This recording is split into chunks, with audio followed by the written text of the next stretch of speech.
had cast them out of heaven and into the depths of hell. Villeray pondered how the world was filled with human souls, the majority of whom daily repeated in their hearts the fatal words of Lucifer, "I will not serve," or more commonly, revealed by their behavior their real attitude towards Christ. "We will not have this man to reign over us."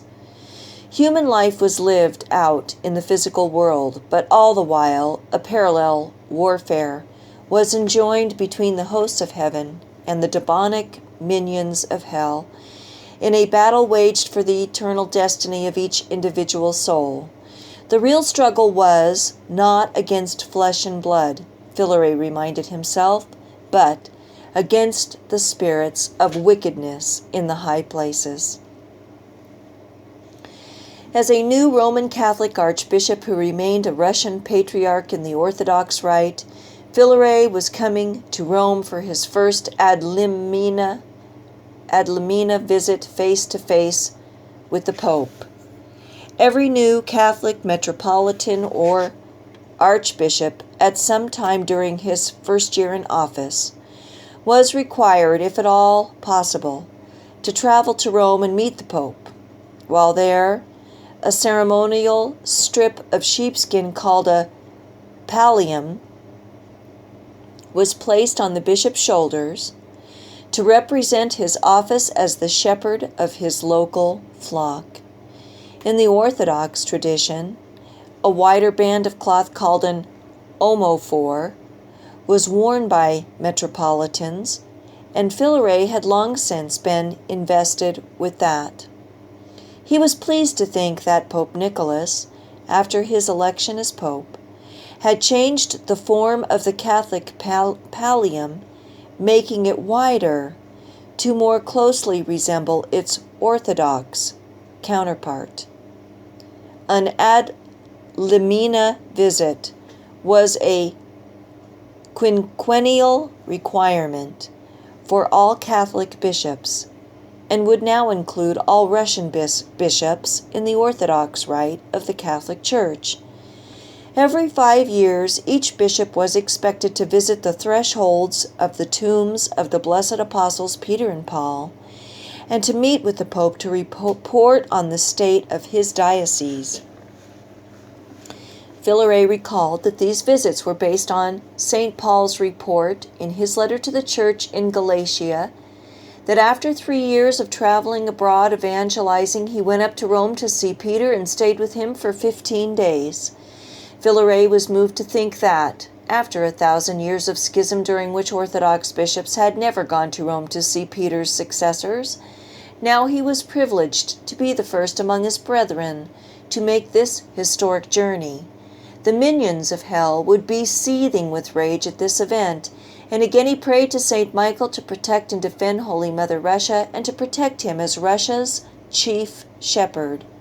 As Villeray exited the jet way into the crowded corridor of the Leonardo da Vinci Airport terminal, he was immediately approached by 2 smiling Catholic priests who extended their arms and welcomed him with warm embraces. "Welcome to Rome, Your Excellency," beamed Father John Harold, the elderly but spry personal assistant to Pope Nicholas. "Welcome, Patriarch Villeray," smiled Father Ignacio Batista, the middle-aged pro-life activist who had secretly hosted the Pope overnight in his Rome apartment on the eve of the historic consecration. Father Batista was noted for his expertise as a tour guide for traditional Catholics making pilgrimages to Rome, and it indicated to Patriarch Villeray that he would be at his disposal to acquaint him with the city and its history, art, and monuments. "Your Excellency, you will be staying at the Domo Sanctae Marthae within Vatican City," explained Father Harold.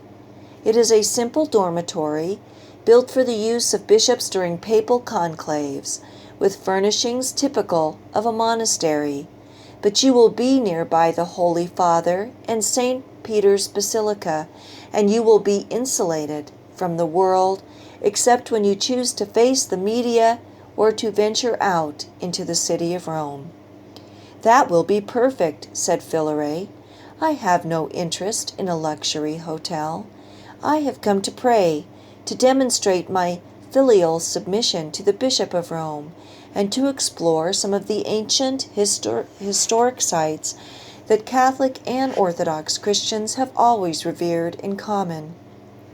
I'll admit that I was tempted to follow the example of the Holy Father during his secret retreat in Detroit and go out into the city in disguise, but I am also here before the eyes of the world to demonstrate that the schism between the Catholic and Russian Orthodox churches has finally come to an end.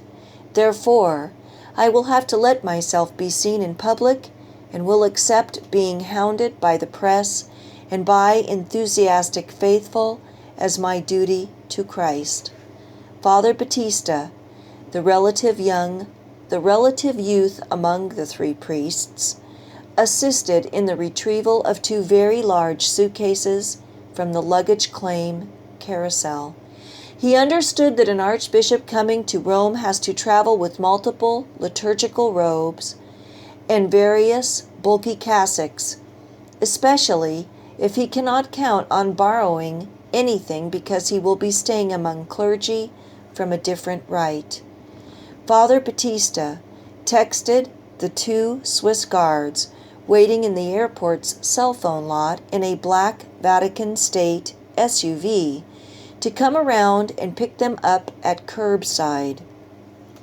As they neared the exit from the luggage claim area, Filare was approached by two Russians, a man and a woman, who knelt to kiss his hand, the Orthodox counterpart to the Catholic custom of kissing a bishop's ring. With tears in their eyes, they thanked him for his courage in coming to Rome to formalize the end of the schism. "Do not thank me, my daughter and my son," said Filare.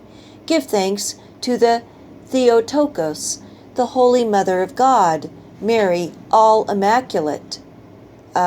She who identified herself as the Immaculate Conception, for it was by her intercession that this great miracle has come to pass in our day. Out at the curbside, they stood for a moment waiting for their ride.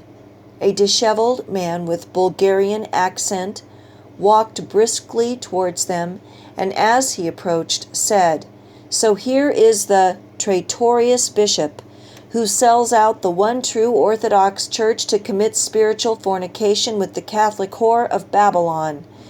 Begone, you devil! May you burn forever in the fires of hell." Filare smiled benignly at the man and made the sign of the cross to bless him. Father Battista moved between the man and Filare and was grateful to see that the Vatican SUV was arriving just at that moment. Jacques, a Swiss guard wearing civilian clothes, jumped out and opened the middle door, assisting Patriarch Filare into his seat. Meanwhile, the driver, Mikhail, had opened the rear tailgate and was placing the two large and heavy suitcases into the back. Father Battista climbed into the third seat, and then Father Harold seated himself beside Filare. Once they were underway, Filare breathed a sigh of relief. "Russia may have converted," he said, "but not the whole Orthodox world. My perception was that the man suffers from some sort of mental disorder," said Father Battista. "Perhaps this is a kind assessment, but you must realize that in many Eastern European nations, a jealous nationalism remains inseparable from the local Orthodox identity. It was so in Russia until after the consecration, when people began to change miraculously in their views about the Catholic Church. You Catholics have always been reasonable towards us Orthodox, wanting to include us and welcome us back, but we have been defensive and separatists. In some countries, The Orthodox once seemed to worship their nation and their king more than God himself. In Russia, they would say, the Tsar is next to God, and they would expect him to appoint bishops and to direct the Russian Church. But what else could they do without a pope? Asked Father Harold. You have a point, Father, but now Mary Immaculate has obtained the grace for Russia to come to her senses. I want to share something with you from great Russian literature, from the novels of Dostoevsky, a real-life Dostoevsky's best friend was Vladimir Solovyov, the great Orthodox theologian who died a Roman Catholic, and Solovyov was the model for one of Dostoevsky's main characters in the Brothers Karamazov. So, Dostoevsky was certainly acutely aware of the great spiritual issues. I often think of the passage near the conclusion of Dostoevsky's great novel, The Possessed, or The Devils, where Stefan Trofimovich is half delirious as death approaches. He thinks about the parable of the man possessed with demons, and how when Christ cast them out they entered into a herd of swine that rushed downhill into the lake and were drowned. In Dostoevsky's story, Stefan realizes that Russia is like the man who is possessed. I know the passage by heart. You see, that's exactly like our Russia. Those devils come out of the sick man and enter into the swine. They are all the sores, all the foul contagions, all the impurities, all the devils great and small that have multiplied in that great invalid, our beloved Russia, in the course of ages and ages. All those devils will come forth, all the impurity, all the rottenness that was putrefying on the surface. They will beg of themselves to enter into the swine, and perhaps I, at the head of them, we shall cast ourselves down possessed and raving, from the rocks into the sea, and we shall all be drowned. And a good thing, too, for that is all we are fit for. But the sick man will be healed and will sit at the feet of Jesus, and all will look upon him with astonishment. I now realize that in that passage, penned in 1872, Dostoevsky was inspired to foretell the Fatima promise. That great exorcism by Christ has finally come to pass, and it has happened exactly as the all-immaculate Mary promised to the little shepherds at Fatima, through the intercession of Our Lady of Fatima. The crazy man is Russia.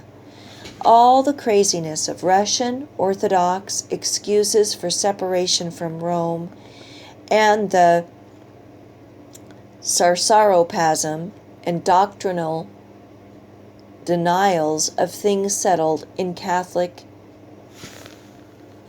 church councils after the schism kept Russia cut off from the life of the vine of the true church in Rome. And because of that, Russia was spiritually weak and was the first Christian empire to fall under the dark night of atheistic communism. But now, the devils have been cast out and the craziness is over, and Russia is once again in her right mind, sitting at the feet of Jesus, and ready to become the Orthodox, Catholic, confessional state she was always meant to be. That is truly amazing, said Father Batista, to think that Dostoevsky was inspired to see that deliverance would someday come to Russia. But you can also see that the other Orthodox states have not yet converted, countered Filaret. That is why the Bulgarian man was so inflamed against me. He is still thinking like the Orthodox, who have always placed nationalism and devotion to their king above Catholic unity. Quite commonly, such nationalists even doubted the validity of the Orthodox Church in other Orthodox nations. But in America, the Orthodox from various nations commonly share a single Orthodox Church in any given community, said Father Harold. They often don't identify themselves with any particular European nation. Ah, but the United States has always been a pluralistic society, said Father Batista. Unlike European nations, it has no history of any cohesive culture that for centuries overwhelmingly agreed upon a single Christian tradition. So when people move to the United States, they are taught to be tolerant, and in time they come to believe that is a virtue. But in reality, it is the vice of religious indifferentism. The idea that I have my truth and you have your truth, and neither one is better than the other. If truth could be relative rather than absolute, then no one would fight or die to defend his religion. Well, Americans tend to be perplexed by the radical assertiveness of the Muslims, noted Father Harold. The Muslims exhibit many of the virtues which should be commonplace among Catholics and Orthodox faithful, said Filare. They believe their religion is true, and therefore all others must be at least partially false. Based on this logic, in Muslim-majority nations, they pass laws to suppress other religions and to encourage Islam by enforcing its moral code. They dress with modesty to protect chastity, and they jealously guard the virtue of women. They disallow contraception and have large families. They forbid abortion, homosexual behavior, and pornography. They pray regularly and publicly, and in Arab nations they are even moving toward restoring honest money convertible into gold. And yet, by their very zeal, they show the danger of allowing a false religion to have free reign in society, said Father Batista, because as Christians we have to believe that Islam is a false religion. If we Christians took our faith as seriously as they take theirs, we would seek to outdo the Muslims in our zeal to spread the faith in our societies and to draft laws that would encourage Christian virtue and discourage vice, and we would not be so welcoming of those who believe our religion is false. I have noticed that many modern people find it offensive to speak of any religion as being true or false, noted Father Harold. Sadly, people no longer know how to think with precision or how to analyze issues in depth. They think that if a religion has some truth in it, and all religions do, of course, or else no one would be attracted to them, then it must be good. Modern people will say, well, it's not all bad. It has some truth in it, so it has to be good. And then when you claim that any one religion is all true, they deny that is possible. They assume that since most religions are only partly true, then all religions must be partly false. They become offended when Catholics or Muslims claim that their religion is completely true and therefore is meant to apply to everyone in the world. Father Batista had not failed to note that Mikhail, the driver, had been watching the rear view mirror intently. "We are being followed, Jock," said Mikhail suddenly, "by a big black SUV containing 2 men. I'll radio for backup." Mikhail pulled a microphone off the dashboard and called the Swiss Guard Central Dispatch. In 2 minutes he suddenly made a sharp right turn into a narrow alleyway between 2 ancient Rome buildings. The black SUV followed right behind them, and then Mikhail made a sudden stop. Immediately a white Vatican SUV also entered the alley, trapping the SUV that had been tailing them between the 2 Vatican security vehicles. Mikhail activated his 4-way flashers as a signal, and immediately he and Jacques jumped out the front doors while 4 young men simultaneously exited the white Vatican SUV in the rear. In the middle SUV were 2 men about 30 years of age, clean-shaven, muscular, and attired in unremarkable street clothes that would attract no particular attention. Mikhail ordered them to exit their vehicle with their hands up, and when they declined, their windows were smashed, and the 2 men were dragged out and subdued by 6 tough young Swiss guards. After just enough rough handling to make clear who was in charge, their hands were cuffed behind their backs, and Mikhail and Jacques searched them and determined these men who refused to speak carried no identification papers whatsoever. However, in the glove box of the SUV, Jacques found papers indicating that the vehicle was registered to one of the 2 largest banks doing business in Italy.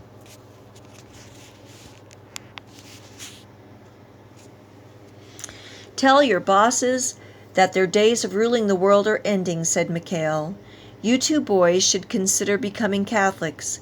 Then you'll have a boss who orders you to do good rather than evil.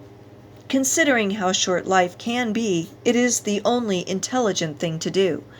The Swiss guards handcuffed both men to a heavy pipe astride one of the tall buildings and stuffed a Catholic Truth Society booklet into a pocket of each man.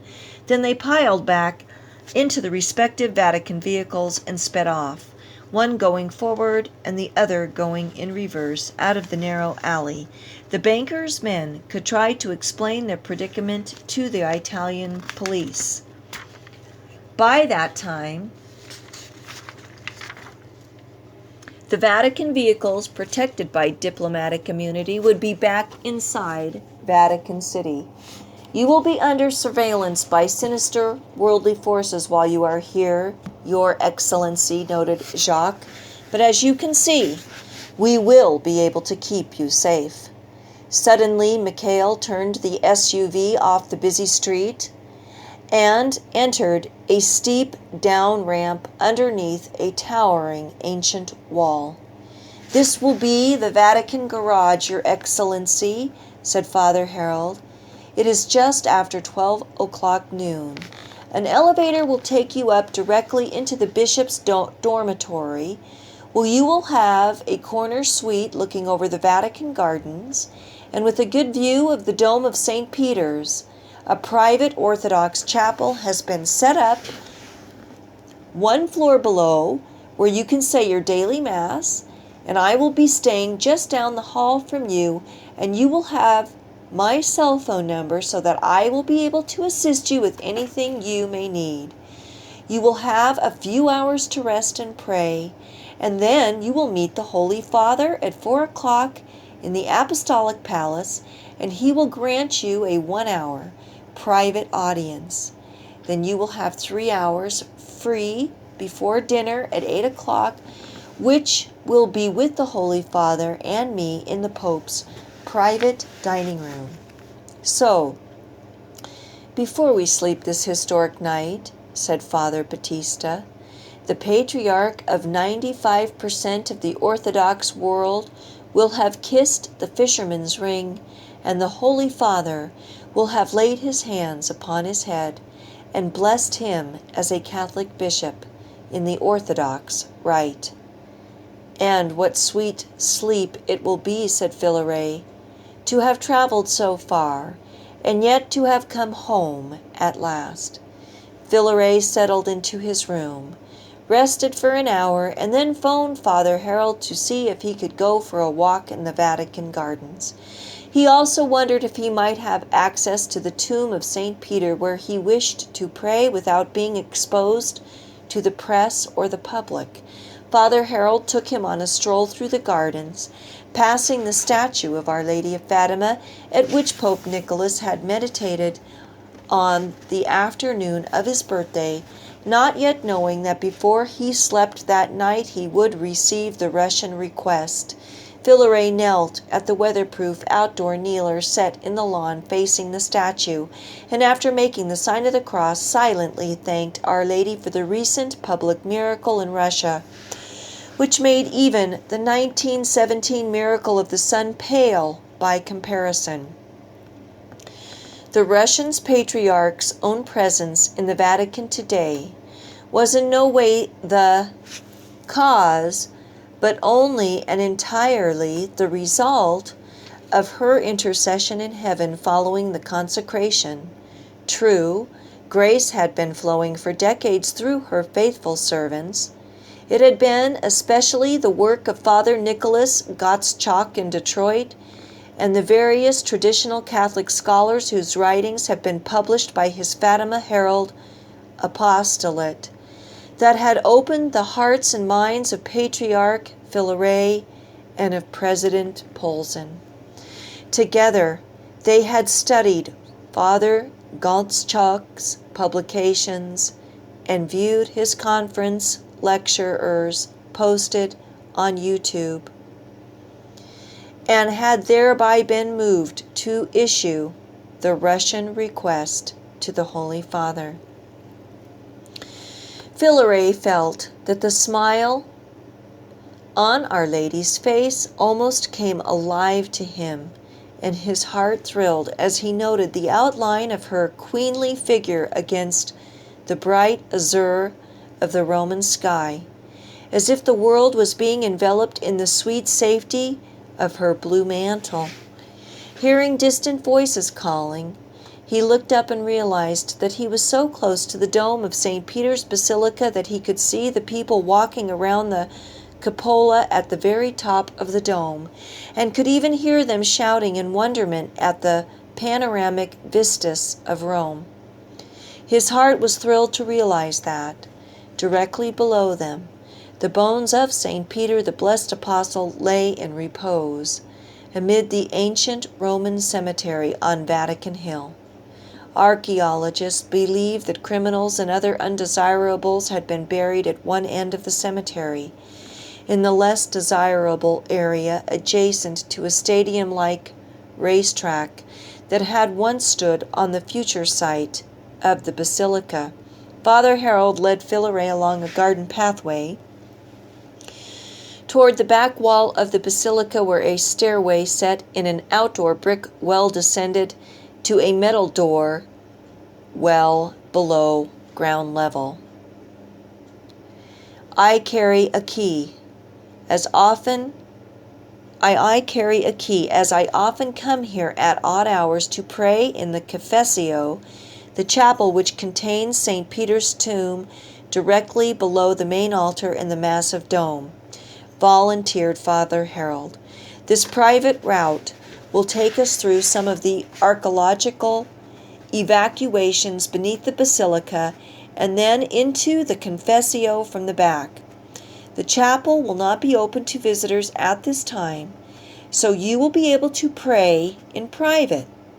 Father Harold switched on a string of construction-style light bulbs so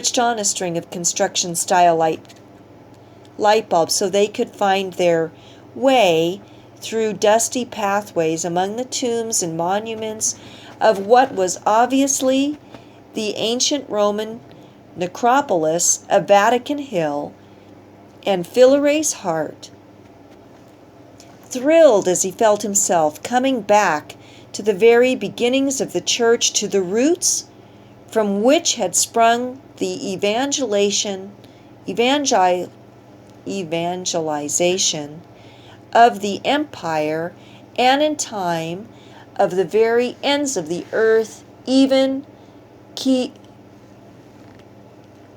Kievan Rush, which is the name of embryonic Russia, with headquarters in the city of Kyiv at the time of the baptism of Saint Prince Vladimir in 1988 AD, when Russia first became a Catholic nation.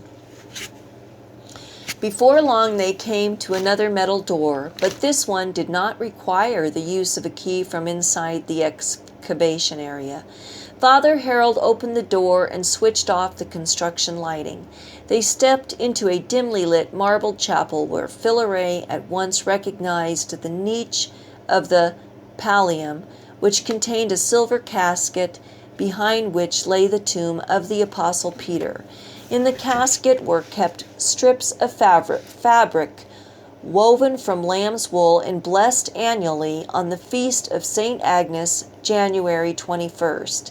Each pallium was destined to be given by the Pope to a newly appointed archbishop or metropolitan. They were kept here at the Apostles' tomb to symbolize the unity of all bishops who professed their submission to the current successor of St. Peter, the Bishop of Rome. Villeray was deeply moved as he approached the kneeler set before the tomb of Peter. Behind him were the curved marble steps that led up out of the sunken chapel to the floor of the basilica just in front of the high altar, which was directly overhead. Towering above the baldacchino of Bernini, the ornate Baroque canopy covering the high altar, it was supported on 4 spiraled bronze pillars that, it was rumored, contained the bones of thousands of ancient Christian martyrs retrieved from the catacombs. High above, the dome of the basilica reached upward toward heaven, flooding the scene with light from above, and reminding the faithful that here, as on every Catholic altar in the world, eternity penetrates time as Christ descends daily to make himself present, body, blood, soul, and divinity, under the appearance of bread and wine in the Blessed Sacrament. Villeray knew that the early Church had been forced, because of vicious persecution by the Roman Empire, to celebrate Holy Mass in the underground burial passages called catacombs. It became a custom to set up an altar on the tomb of a martyr or saint. In later centuries, when the Church was permitted to operate openly, it became possible to celebrate Mass in typical Roman buildings called basilicas. Relics of saints were placed in the altar stones to continue the ancient custom. In the Mass, the prayers of the saints whose relics are here are always invoked, as had been noted from the earliest days of the Church that special graces were sometimes associated with the proximity of holy relics. And here, thought Villeray, were the first-class relics of the blessed apostle to whom Christ presented the keys of the kingdom of heaven. Villeray recalled the Latin inscription that encircled the base of the dome, high above the tomb. Tu es Petrus et super henc Petrum, a edificabo ecclesiam meum et porte inferi non prevalebunt adversus eum, et tibi dabo claves regni calorum, which is all Latin, which I'm not saying right, probably. And he whispered to himself its translation. Thou art Peter, and upon this rock I will build my church, and the gates of hell will not prevail against it. And I will give unto thee the keys of the kingdom of heaven. Villeray thought of how often Holy Scripture proved to be true in multiple senses, and the church, as the body of Christ, was built upon the rock among the disciples. St. Peter, who, when asked by Jesus, "Who do you say that I am?" replied, "Thou art the Christ, the Son of the living God." And in response, Jesus told Peter he was blessed because flesh and blood had not revealed this truth to him. It was the Father in heaven who granted Peter the grace to see this truth, and Peter was among the first of the apostles to make this confession. And so the chapel at his tomb was traditionally called the Confessio in honor of that momentous event. But the words of Christ were also fulfilled literally, in that the central church of all Christendom, St. Peter's Basilica, was built in Rome upon the tomb of St. Peter, and, as the ancient church grew and developed, being transformed from the tiny seed of the first believers into a great tree that filled the whole world, it was always Peter and his successors that kept it all together. It was the Bishop of Rome that was the basis of Catholic universal unity. ubi Petrus, ibi ecclesiae, ibi Deus. Where Peter is, there is the church, there is God. Philaret knelt and began to pray. He asked St. Peter to intercede for him and for Russia and for all other nations, that the miracle recently obtained by the Mother of God might bring great blessings upon all mankind in these days of profound spiritual darkness. Philaret considered that, during the 20th century, former Christendom in both East and West suffered a spiritual annihilation so extensive that men of the 19th or earlier centuries could not have believed it could happen so suddenly. Therefore, just as in the first centuries after Christian missionaries traveled to far-off lands to proclaim the message of Christ and to build a new civilization, so now Philaret realized it would have to be done all over again. It would begin in Russia, but Philaret prayed that, from Russia, the new Christendom would once again spread out all over the earth. He prayed that countless young men and women would once again become inspired to sacrifice their lives as religious missionaries, and he prayed that their lives of loving sacrifice, their walk upon earth, would once again become a thing of great beauty and a wonder to the world. And how shall they preach unless they be sent? As it is written, how beautiful are the feet of them that preach the gospel of peace, of them that bring glad tidings of good things.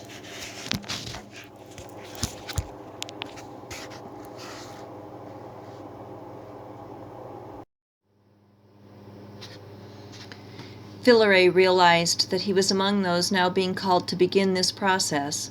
Russia was going to become a Christian nation, miraculously because of divine intervention obtained through the intercession of the Immaculate Heart of Mary and Our Lady of Fatima. First, Russia would set her own house in order, becoming a Catholic confessional state. Then Russia would be the fountainhead for the re-evangelization of the once Christian, now essentially pagan world. And Philaret was being called to lead Russia in this historic endeavor, under the guidance of the chief shepherd of all Christians, the Bishop of Rome. Fervently he prayed that the all-immaculate Mother of God, the blessed apostles Peter and Paul, and the blessed evangelists Matthew, Mark, Luke, and John would pray for him, for His Holiness Pope Nicholas the Sixth, and for all the Catholic bishops of Russia, both Roman Rite and Orthodox Rite, from their lofty seats in the courts of heaven. Before long, Father Harold tapped Philaret on the shoulder and whispered that it was now time to head back to the bishop's dormitory to get ready for his private audience with the Pope. As they made their way back through the necropolis and up the stairs into the sunlight of the Vatican gardens, Father Harold sought to encourage Philaret. You know, Your Excellency, that the number of bishops in the world has increased to the point where it is logistically impossible for the Pope to see every bishop every 5 to 10 years, as has been required since 1911. Bishops from farther away than Europe had a 10-year requirement, and even that has proved difficult in recent years. But the Holy Father prioritizes things. He sees the metropolitans, in the West more commonly called archbishops, at least every 5 years in person, and he also calls those bishops who have reputations as troublemakers, such as those who renovate beautiful historic cathedrals by stripping them of their classical art, or bishops who still attempt to sabotage the restoration of the Tridentine Mass by any priest who desires to use it. So, if it is troublemakers who get precedence, then can it be that all metropolitans tend to be troublemakers? Quipped Philaret. Oh, you will be a big troublemaker, all right. But for the secular world, not for the Holy Father or the Church. And you will be a troublemaker for those liberals in the Western Church who do not want to permit the restoration of tradition in liturgy and doctrinal clarity. You will be a sign of contradiction to the world. Ah, but to be a sign of contradiction is always a good thing. It is one sign of probable election, of being among the elect of God who appear to have reasonable hope of eternity in heaven after a time in purgatory. It is how Simeon described the child Jesus when he was presented in the temple at the age of 40 days. This child is set for a sign which shall be contradicted. All who follow Christ will be challenged by the world. Yes, and another sign of probable election is the devotion to the Immaculate Heart of Mary. So said St. Louis de Montfort. Archbishop Bogomolov in Moscow presented me with a miraculous medal, which I now wear to remind me continually of my devotion to the Immaculate Heart of Mary.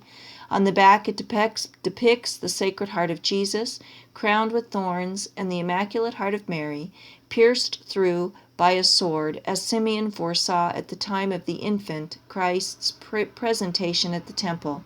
I thrill when I think how that connects to the Fatima promise concerning Russia. My native land has been miraculously converted, so that the whole world will place devotion to Mary's Immaculate Heart alongside devotion to Jesus' Sacred Heart. Your Excellency, the Pope will not find you a troublemaker at all. You will console his heart and rekindle his zeal, his apostolic fervor, to restore the Church in all those lands which were once Catholic and are now secular, turned aside to serve the Prince of this world. As they stepped off the elevator into the dormitory corridor leading to their rooms, Father Harold explained the schedule. In 30 minutes, they were to meet at the elevator and would walk together to the Apostolic Palace, where they were to meet the Holy Father at 4 o'clock.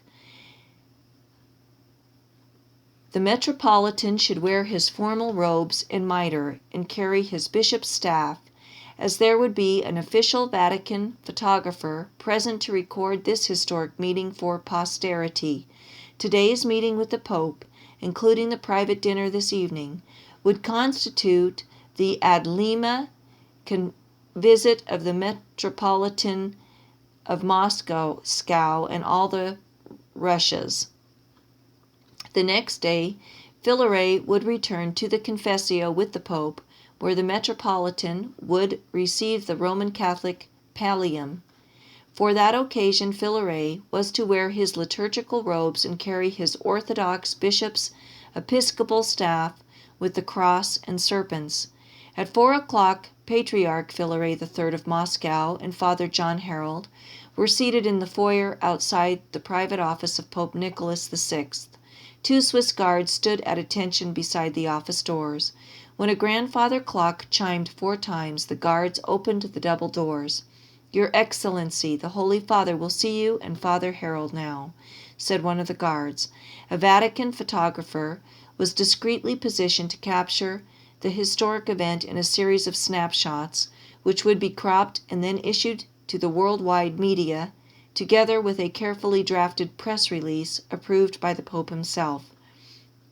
As Filaret entered the papal office, the Holy Father, dressed in white with red shoes and a white biretta, came toward him, a great smile on his face, and joined the Patriarch of Moscow and all the Russias in a brotherly embrace. "Welcome home, my dear brother in Christ," said Nicholas. "May the peace of Christ be with you." Then, for the first time in a millennium, an Orthodox archbishop knelt on both knees before the Holy Father and kissed the fisherman's ring on the 3rd finger of his right hand. The ring featured a bas-relief of St. Peter's fishing from a boat, symbolizing the fact that the Pope is the successor of St. Peter both as Bishop of Rome and as a fisher of men. Around the bas-relief were raised letters that read Nicholas VI, pp.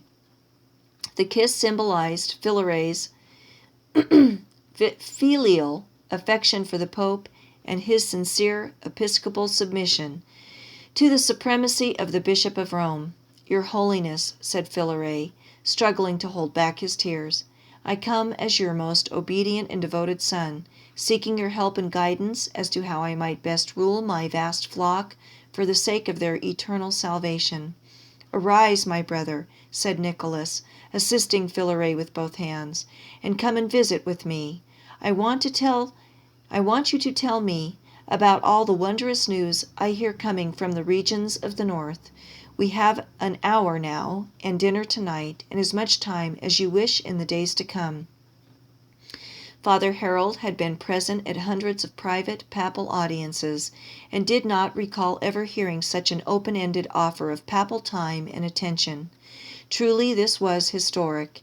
In front of the Pope's desk there was an informal seating area with upholstered chairs and ottoman footstools, and side tables with lamps. Father Harold, knowing the routine, assisted Philaret to settle into a chair at a right angle to the Pope's chair, directly across from Father Harold's chair. The photographer departed just as a nun in full habit entered and brought a tray with tea, coffee, and cookies. "Please tell me what is happening in Russia, and what the Pope in Rome can do to help." The trim and energetic Holy Father then reached forward to the center coffee table, poured a cup of tea with 3 spoonfuls of sugar, and took 4 cookies off the tray. Then he settled back in his chair, put his feet in the red shoes up on the ottoman, and smiled at Philaret as he sipped his tea and took a first bite of his first cookie. "Your Holiness, I hardly know how to behave at such a time as this. Please be at ease, Your Excellency. We are brothers, and this is my home, and you are my honored guest. My job is to help you in any way I can. Please relax." Philaret was astounded. He realized he still struggled inwardly against the lifelong conditioning to be wary of the Pope of Rome. He had to remind himself that this was now a new world, 2015, post-consecration, in which Russia was miraculously converting to the Catholic faith at breathtaking speed. "Holy Father, today I have come to Rome, the first time in a millennium that any Orthodox leader has demonstrated his submission to the successor of Peter. I find that it is good to be here. In Russia, most of the common people are returning to the Church, with long lines for confession and a growing national consensus that our government and economy must be redesigned in conformity with the social kingship of Christ. The people are realizing that for 1,000 years they have been like sheep without their real shepherd, and now they want to remake Russia as a Catholic confessional state." "And what do they mean by Catholic?" asked Nicholas. "We Orthodox have always used the word Catholic to mean the universal or worldwide Church. The bone of contention always was whether the Pope of Rome was part of that Church, or whether he was in schism. But now people realize that it is we Orthodox who have been in schism from the Pope, and they want to be back in union with the true Catholic Church. They are grasping that it is being in union with the Pope that truly defines orthodoxy. And what about the liturgy? There is no thought of changing the liturgy, because there is actually nothing in the Orthodox Mass of St. John Chrysostom that is contrary to Roman Catholic doctrine. So the Russians want to keep their liturgy, but come back in union with the Pope?" "Exactly, Your Holiness. I can't see any real problem with that. It makes perfect sense, just as it did for the Anglicans. May I be blunt, Holiness? Please, this is how we arrive at truth, which is the purpose of all we do." The Pope bit into his third cookie and smiled. Ever since the liturgical revolution which followed Vatican II, and the growing laxity of catechesis which went with it, we Orthodox have lived with the fear that we alone were left holding the line of resistance against the modern world. In the 19th century and before, our Caesaropapism and stubborn determination to shut any foreign influence out of our Eastern Orthodox nations caused us to reject the authority of the Pope in Rome. But by the latter half of the 20th century, 2 things had changed. First, much of the Orthodox world had come under the dark night of atheistic communism and had to concentrate on preserving what could be preserved. Second, the Catholic Church in the free West seemed to be self-destructing through what Pope Pius XII had foreseen and feared, the suicide of altering the faith in her liturgy. So, by adamantly refusing to reconcile with Rome, the Orthodox felt they were preserving their doctrinally sound tradition.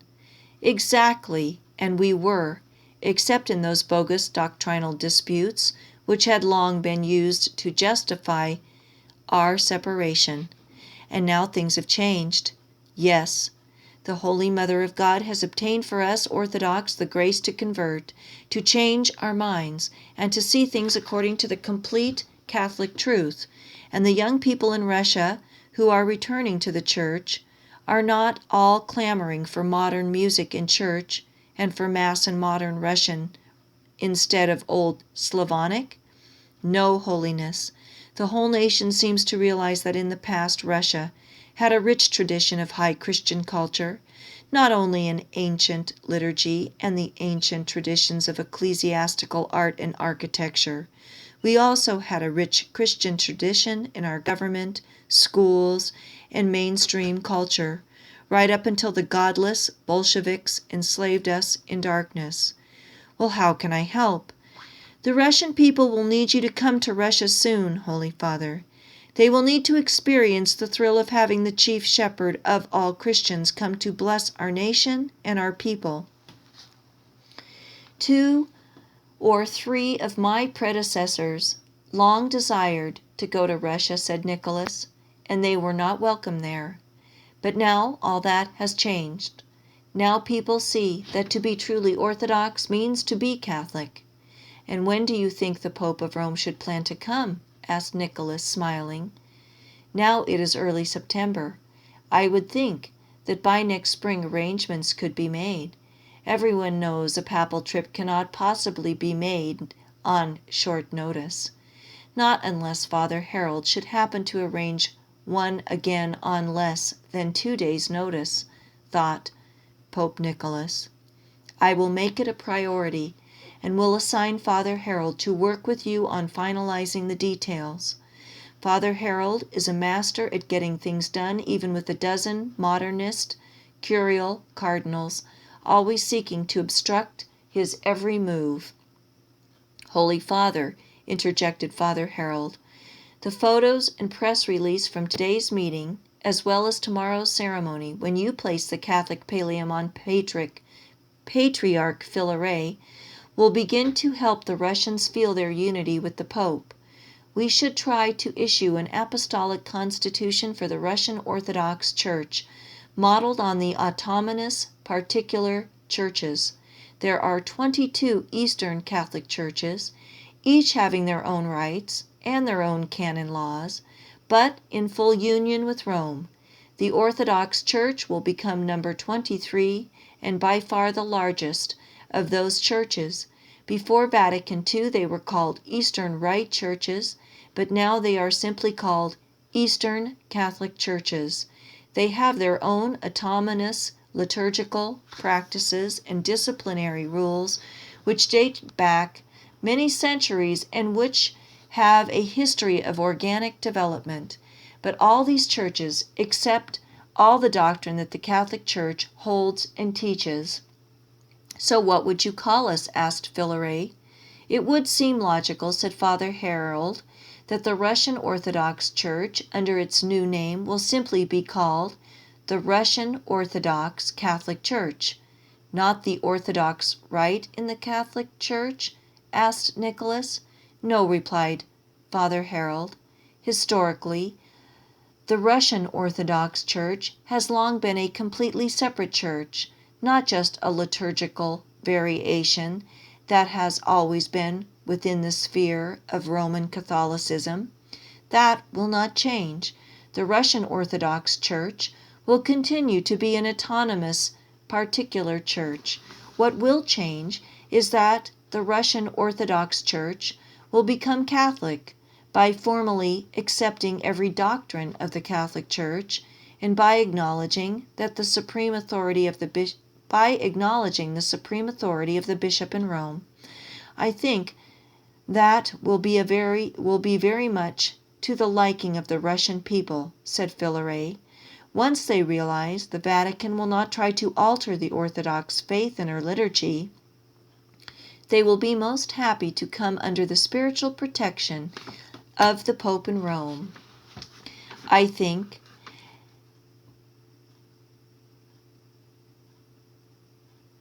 suppose there is a precedent for that, said Nicholas, in the story of Blessed Leonid Fyodorov. Recently I have been studying his life. He was born in St. Petersburg in 1879 and privately studied the Church Fathers while in the seminary of St. Alexander Nevsky, an elite preparatory school from which very few boys actually pursued religious vocations. Young Leonid's private study convinced him of the need to be in union with Rome. After befriending Father Jan Stitzlavsky, a Catholic priest who quietly ministered to Catholics in Russia, Leonid left for Rome in 1902 at age 22. He was formally received into the Catholic Church that summer at the Gesù in Rome, and as a unique Russian Orthodox convert was granted a private audience with Pope Leo XIII, who agreed to finance his studies for the Catholic priesthood. Leonid soon noted the egocentric arrogance of the Latin Rite Catholics toward the Eastern Rites, and as he began to feel his soul drawn back to Holy Mother Russia and to the beauty of the Byzantine Rite, the Pope supported his desire to remain a Catholic but returned to the Russian Rite and traditions, and in 1907, Pope Pius X, the future saint, accepted Leonid as a Roman Catholic in the Byzantine Rite. Before the Revolution of 1905, to be a Catholic in the Byzantine Rite in Russia had been considered high treason, but after 1905, Russian Rite Catholics in St. Petersburg were free to offer the Divine Liturgy of St. John Chrysostom, and they were quietly protected by the Tsar's interior minister, Fyodor Stolypin. Stolypin was a just man, but in 1911 he was shot by rogue members of the Russian secret police, said Filare. Ultra-conservative monarchists disliked his efforts to push reforms to better the lot of the common man. He was shot at the Kiev Opera House, where Tsar Nicholas II was also present. As Stolypin fell to his knees, having been shot in the stomach at close range, he turned and blessed his sovereign with the sign of the cross and shouted that he was happy to die for the Tsar. The next day, Tsar Nicholas knelt at his hospital bedside and wept, knowing Stolypin was a good man who fell victim to evil forces within the upper ranks of the nobility. The Tsar begged his forgiveness on behalf of the Romanovs, but within a few days Stolypin died of his wounds, and Russian Catholics lost a benevolent protector.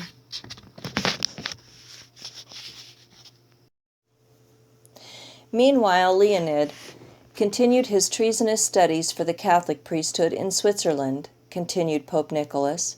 He used a pseudonym to hide from the Russian secret police and was ordained to the Roman Catholic priesthood in the Bulgarian Greek Catholic Church in Constantinople in 1911. In 1914, he returned to St. Petersburg to find his mother terminally ill. His status as a Catholic priest, saying the Byzantine Rite, officially made him a traitor to the Russian Empire, a rebel against the established Russian Orthodox Church. Tsar Nicholas II was the de facto head of the Russian Orthodox Church, but, being no theologian, usually followed the advice of his bishops in religious matters.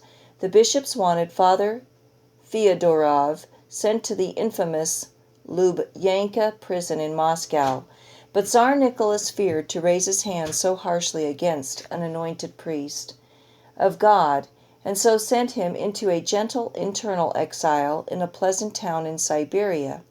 This sort of exile was more like a reading holiday than a punishment. The Tsar wanted to protect his Russian Orthodox flock against the danger of any schismatic influence. Father Fyodorov received an Orthodox he received a monthly allowance from the Tsar, had to report to the local police station once a month to verify his obedience to the Tsar's orders, and was respectfully treated as an honored guest by the locals. He spent much of his time studying the ancient church fathers in the library of the local Russian Orthodox monastery. Such was the tyranny of Tsar Nicholas II. When Nicholas abdicated in 1917, Father Fyodorov was free to return to St. Petersburg and may have been made a Roman Catholic bishop. He remained free during the short rule of the socialist provincial government of Alexander Kerensky, but once Vladimir Lenin and the communist Bolsheviks staged their violent coup d'etat, the practice and teaching of the Christian religion in any form became illegal. By 1923, Father Fyodorov was put through a show trial, imprisoned in Moscow, and then in 1926 was transferred to Solovki, a former monastery on an island in the far north that had been converted into a prison camp, part of the infamous Gulag archipelago, documented by Alexander Solzhenitsyn. In 1933, after he fell ill, the wife of Maxim Gorky intervened with Stalin and obtained Father Fyodorov's release into internal exile. But he was so debilitated that by 1935 he died in a private home of an untreated cough and fever.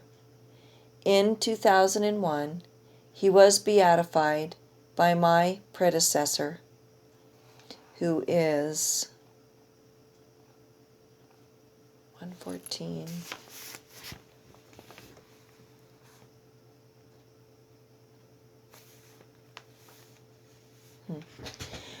So both Pope Leo the 13th and the future Saint Pope Leo Pius X personally approved of a Roman Catholic priest from Russia adopting the Russian Orthodox rite and the divine liturgy of St. John Chrysostom, noted Father Harold. Given that history, I have been thinking that perhaps the Holy Father should automatically allow, by ritual faculties, for Russian Orthodox priests, said Father Harold. The Vatican already sometimes authorizes certain priests to celebrate Mass in more than one rite, where circumstances so require. It is rarely necessary, but I believe that will gradually change in the case of the Russians. Please continue, said Nicholas, as he bit into his fourth and final cookie. Well, think how the Irish, living on an island off the coast of Protestant England, responded to the intense persecutions imposed on them by the British penal laws.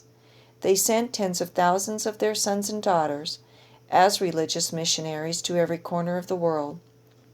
Whether you went to India or the Americas or the Far East or Australia, you would find Irish priests leading parishes, and you would find Irish nuns and religious brothers teaching in Catholic schools or providing nursing care in Catholic hospitals. Ireland became a blessing to the world by becoming so fervently Catholic in response to persecution that helped the faith to blossom and grow globally. Well, I think that is just what Russia is going to do in the next 50 years. Out of the dark night of communist persecution, aided by the special graces now obtained by the Immaculate Heart of Mary, Russia will spread the renewal of the faith all over the world. Please God, may it be so, said Nicholas. As Nicholas swallowed the last bite of his cookie and reached for two more, he pondered how often Father Harold seem to see things afar off, sensing what would be in the future, as if the saints and angels who could see things from the perspective of eternity were whispering hints about the future into his ear. Yes, and if I am right, Father Harold continued, innumerable Russian religious will spread out across the world, rebuilding the Catholic faith upon the ruins of Western Christendom, which now lies spiritually desolate and in shambles. But they will be spreading the Catholic or universal faith, not one particular ritual. In formerly Catholic nations, many of them will need to provide the sacraments in the Roman Rite, so the time will come when they will need to be allowed by ritual faculties. That will be no problem, said Nicholas. Obviously, we will do whatever is for the good of souls. That is the ultimate law of the Church. But I cannot imagine good Russian Orthodox Catholics wanting anything to do with the Novus Ordo liturgy, said Fileret. That ecclesiastical disaster has been one of the reasons the Orthodox so strongly resisted the ecumenical advances of the Catholic Church in the late 20th century. We could see that the fruits of the new Mass in the West were mostly bad: declining Mass attendance, loss of faith in the real presence, emasculation of the priestly vocation as women took over the sanctuary, loss of the sense of sin, resulting in infrequent use of sacramental confession, and ultimately loss of insight into why one ought to be Catholic rather than settling for the much easier Protestant religion. His Holiness knows that I can't argue with what you have said, replied Father Harold. Therefore, I would think that if Orthodox religious were someday going to help re-evangelize the West, they would need to function bi-ritually. The Russian Orthodox Rite at home and the Roman Rite in the missions. But for them the Western Rite would have to be the Tridentine Mass and not the new Mass. Absolutely right, said Fileret. The Orthodox will have no interest in a dumbed-down, half-Protestant ritual, artificially concocted in the 1960s. It was forced upon the Catholic faithful, using the same totalitarian methods by which the communists pretend to allow freedom of religion, while punishing everyone who dared to exercise that freedom. Anyone who objected to the communist rules in Russia was called a refusenik, and in the Catholic Church, those who dared to resist the unprecedented liturgical revolution were disparaged and marginalized as disobedient traditionalists. And boy, I can speak firsthand for that case, and that's just me, the reader, commenting. Of course, one cannot openly speak this way in the West, said Father Harold. Most Catholic people will not hear it, even if it is true. But we are looking into the distant future, I think, said Nicholas, finishing off his fifth cookie. First, we have to finish with the conversion of Russia. That will take some doing and will probably keep all three of us busy for whatever years we have left on this earth. Another difficult issue in reconciling our two churches will be divorce, said Father Harold. The Catholic position has always been and remains that divorce is impossible. A marriage validly contracted before the altar of God cannot be undone by man. Couples may legitimately separate under certain limited and very unfortunate conditions, but they are not then free to remarry, if they wish to remain in a state of grace. The only way a couple could separate and then remarry is if the Church finds that their marriage was never valid in the first place due to certain impediments which had not been disclosed at the time of the wedding. This latter possibility has, of course, been scandalously abused in the West, and in particularly in the United States in recent decades. Critics of the Church have come to call it Catholic divorce. One simply hires a canon lawyer, finds some psychological experts to testify that one or both parties were psychologically immature or afflicted, and a liberal bishop's marriage tribunal will find that an annulment is warranted. About 75% of the annulments issued in the world each year take place in the United States, but this does not mean that Americans abuse the rules of the Church more than other nations, and it may well prove the opposite. American Catholics care about being right with the Church, about being in a state of grace. In Europe, people have simply stopped practicing the faith, and so get civil divorces and remarriages, ignoring Church rules. We Orthodox have also struggled mightily with divorce, said Filleray. In Russia, the divorce rate is said to be 65% versus 45% in the United States. In Russia, about 80% of people self-identify as Russian Orthodox, but until the consecration, only 10% of those attended services as often as once a month, and only about 3% were actively involved in parish life. So Russia was quite similar to Western Europe, observed Father Harold. Sadly, yes, and so most people neither marry in the Church, nor did they seek divorce through the Church. But of course now, in Russia, the general failure to practice the faith is changing almost overnight. But the Orthodox have permitted divorce, said Father Harold. This will be a stumbling block to reconciliation, since Catholic doctrine holds divorce from a sacramental marriage to be impossible. Our position has been that the Lord Himself, in Matthew's Gospel, allowed divorce in cases of unfaithfulness.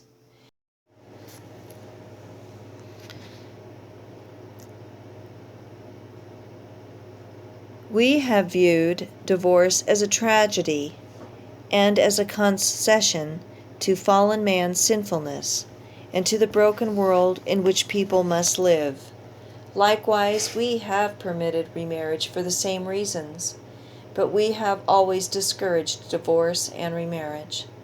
One could argue that the Orthodox practice has not been fundamentally different from the liberal marriage tribunals in the United States, said Nicholas. You have attempted to help souls to heaven by acknowledging that keeping Christ's laws is exceedingly difficult when one must live under a godless government and in a social system that is anti-Christian. The problem for people is that when society is not structured according to Catholic social principles, then following the laws of Christ becomes increasingly difficult, said Father Harold. We can hope that the new Christian Russia will show us how things work out in a Catholic confessional state. I recall that Portugal, after 1930, passed laws to stipulate that when persons were married sacramentally in the Catholic Church, the couple explicitly acknowledged, before they proceeded with the sacramental marriage, that they legally forfeited any right to a civil divorce. The result was that by 1950s, 90% of couples marrying chose a sacramental marriage, and the numbers of divorces plummeted. May it prove to be so in Catholic Russia, proclaimed Filleray. Then, in practice, our churches will have little difficulty reconciling our differences in our approach to divorce. How will the Russian government adapt to the new reality of a converted people? Asked Nicholas. Have you heard of Mikhail Romanov? Asked Filare. People in Russia are beginning to ask about him. I have met him once, said Nicholas. Why, is there active talk of restoring the monarchy? Very much so. Russians love autocracy and have always viewed it as a reflection of the government of heaven. What is your impression of Dr. Romanov? Asked Filare. He is a remarkable man. Recently I heard him play the organ masterfully in a concert on short notice, and also heard him sing the bass solo parts in a difficult Haydn Mass, and I have become well acquainted with his brother Kirill, who is a Catholic priest in Detroit. The Romanovs are a solidly Catholic family, said Father Harold. I spend half my time at Father Kirill Romanov's parish in Detroit, and I can vouch for them. Mikhail's credentials seemed unimpeachable, said Filare, but he is an American, and Russians are suspicious of Americans. The future will not be with America, said Father Harold. America is fast going the way of the British Empire, and in truth her people will be better off concentrating on getting their own house in order at home. The new Christian empire that changes the world will be Russia, and her main antagonists are likely to be atheistic Red China and the Muslim Arab bloc. Are you suggesting that Mikhail's being an American won't seem important for long? Exactly. Mikhail Romanov has been proven legitimately to be the first man in line for any restoration of the Romanov throne. He was Orthodox until age 16 and now is Roman Catholic and is very devout. He is completely fluent in both English and Russian. He is a decorated American war hero, a physician and medical school professor in America, and a respected visiting medical professor and medical missionary in Russia. Few men in the world could bridge the gap between the Catholic and Orthodox traditions as well as he can. He will easily fill a critical role as Russia reunites with, and in time helps to lead, the Catholic world. I have little doubt that he is heaven sent for just such a time as this. In Russia, miracles almost seem to be routine of late, quipped Filare. How do you plan to introduce Mikhail Romanov to the Russian people? Asked Nicholas. Well, the Romanov family has already begun the process through the news coverage which followed the last Romanov nobility ball in New York City. Now our government is planning to host a repeat Romanov nobility ball on Russian Unity Day, November 4th, in the Alexander Palace in Tsarskoye Selo, just outside St. Petersburg. So that would bring the Romanov heir home to the palace where Nicholas and Alexandra lived up until the Revolution, noted Father Harold. There is excellent symbolism in that. Christian Russia picking up right where she left off in 1917. Mikhail looks so much like Nicholas II that people will intuitively feel the lost world of pre-revolutionary Christian Russia is once again within their grasp. Yes, and Russian Unity Day is a popular national holiday that celebrates a time when all classes of Russian society strove together to save Russia from a common external threat. We think there could be no better date for a ball. But how will you determine if it is the will of the Russian people to restore the monarchy? Asked Nicholas. As you know, the Church does not have an official position on the best form of government. She merely insists that justice must be done and that Catholic social teaching must be implemented. And, of course, neither requirement is ever met in modern secular democracies, said Father Harold. Catholic policies have not been implemented since the end of the last Catholic confessional states. Well, to answer the Holy Father, said Filare, we plan to hold a national referendum, asking the people outright whether they wish to restore the monarchy, whether they wish the monarchy to be autocratic or constitutional, and whether they wish to have Mikhail Romanov as Tsar. For each of the three questions, they will have the opportunity to either vote for the suggested choice or to write in any alternative they wish. We think the people will overwhelmingly opt for a hereditary Christian autocracy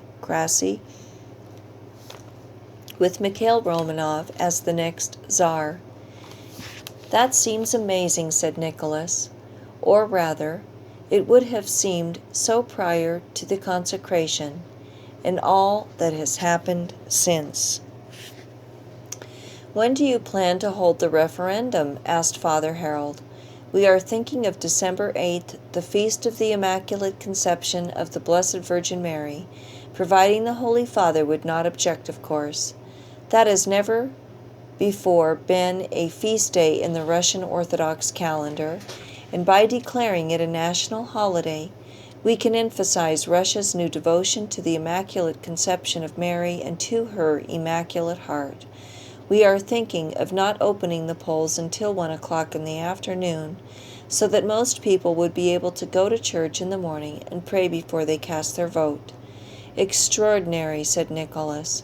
It is beautiful to contemplate even one modern nation beginning to operate according to Catholic principles.